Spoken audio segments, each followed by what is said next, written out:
Saturday morning, 2 a.m., we show up at Barton Creek Mall. They won't let us be in line there. So ultimately, we got in line, got in, second in line to get the iPad.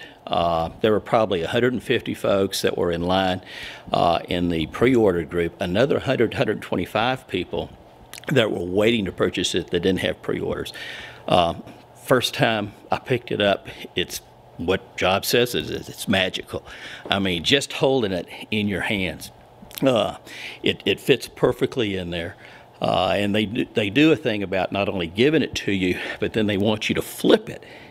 When you flip it, you know, I'm looking at it one way and I flip it and you're seeing it just as I saw it, except I flipped it around and it's instantaneous like that. So it is just it's a cool feeling. Yeah, so Saturday morning I went before the Apple store opened. I got there about 10 till 8, waited in line and got my iPad at about 9:15, I think. And didn't really get to play with it that day, but have been able to play with it for a couple days now. And now I find it's fitting into my morning routine as, you know, waking up, reading news, reading emails, sort of getting caught up on all my stuff while I drink my coffee. And I do realize as I hold it and look at it that, you know, it's easy to be cynical about this stuff because, you know, technology goes so fast, but I look at this iPad and I sort of feel like it's like an artifact from the future. You know?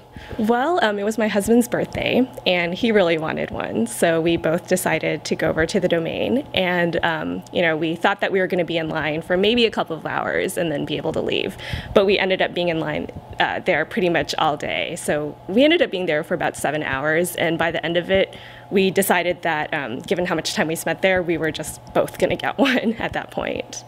I actually didn't pick up the iPad at the store. I got it from FedEx.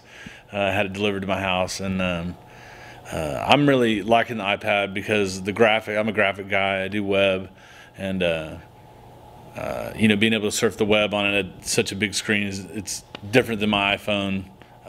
You know, I do illustrations, so I've been able to do a lot of illustrations and things like that with my kids. Kids love it. It's a great tool. I mean, it's just, you know, it's really amazing. I feel like, you know, I completely agree with all the people who are saying that this isn't really meant to be a laptop replacement or a computer replacement. It's really, you know, a completely new concept in terms of, you know, experiencing the internet and experiencing electronics.